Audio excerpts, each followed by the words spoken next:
Le premier conseil que j'ai à donner à moi-même ainsi qu'à mes frères et sœurs, pour réussir, ce n'est pas pour jeûner le mois du Ramadan.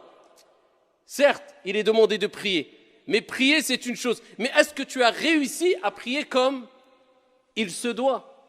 Le prophète n'a-t-il pas dit « Sallu kama ra'aytumuni usalli » Ça c'est réussir la prière. Priez comme vous m'avez vu, priez.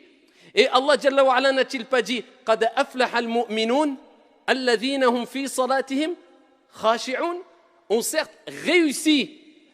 Il n'a pas dit ceux qui ont prié simplement.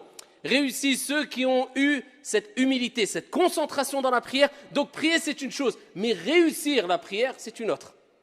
Jeûner c'est une chose, mais réussir son jeûne c'est une autre. Faire son pèlerinage c'est une chose, mais réussir son pèlerinage c'est autre chose. Donc nous ce qui nous importe ce n'est pas que jeûner, mais c'est réussir son jeûne du mois de Ramadan. Et pour cela, eh bien, il faut prendre conscience de certaines choses essentielles pour te permettre de réussir. Et la première des choses, eh bien, nous allons rebondir sur la recommandation prophétique qui concerne la prière. Parce que vous savez que la prière, comme on ne cessera de le répéter, c'est l'acte d'adoration le plus noble, le plus grand, le plus important qu'il y a en islam.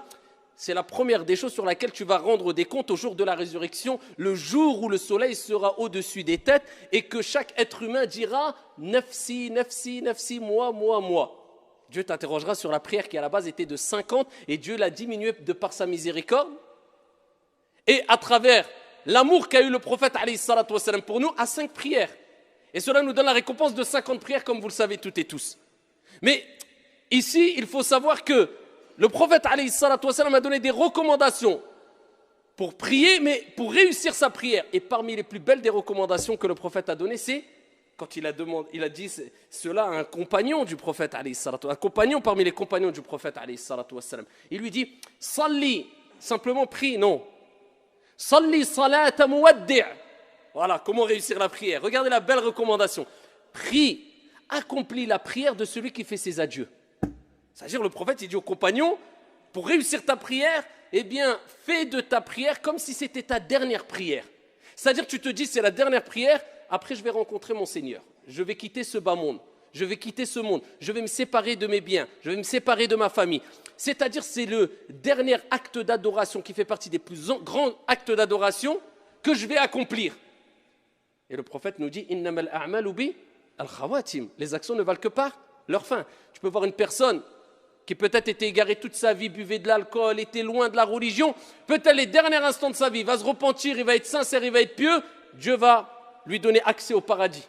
Alors qu'à côté, une personne, toute sa vie était dans les actes d'adoration, il manquait de sincérité, et juste avant de mourir, il a tout abandonné, il s'est égaré.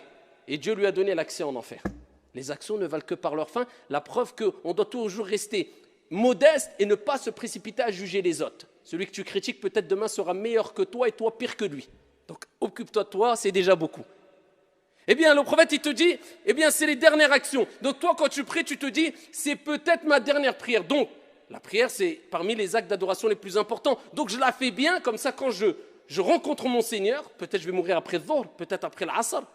Je fais le Maghrib, peut-être après le Maghrib je vais mourir. Bah, au moins le plus grand acte d'adoration pratique, eh bien, je l'aurais fait de la meilleure des manières. Eh bien, de même, nous te disons, ya Abdallah, ce mois de Ramadan, quand tu vas le jeûner, dis-toi, je fais le jeûne de celui qui fait ses adieux.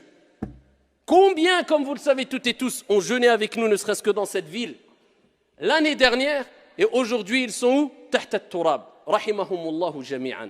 Ils sont sous la terre. Ils auraient rêvé, ils auraient espéré. Wallahi wa rabbil Kaaba. Si Allah subhanahu wa ta'ala leur avait donné l'occasion de revenir sur terre, ils auraient donné tout ce qu'il y a sur la surface de la terre selon leur capacité, juste pour pouvoir jeûner une journée. Eh bien toi, Dieu t'a donné ce cadeau. Cette année, tu vas jeûner. L'année prochaine, 11 mois, on ne sait pas ce qui peut se passer. Déjà en 2 heures, on ne sait pas ce qui se passe. En 10 minutes, ta vie, elle peut vaciller. On sait très bien que tout va très vite, surtout aujourd'hui. Alors que dire de une année? Donc c'est peut-être ton dernier Ramadan. C'est peut-être ton dernier Ramadan. Et ce que tu vas gagner pendant le mois de Ramadan, wa rabbil Kaaba, de manière générale, tu ne pourras pas le gagner en dehors du Ramadan.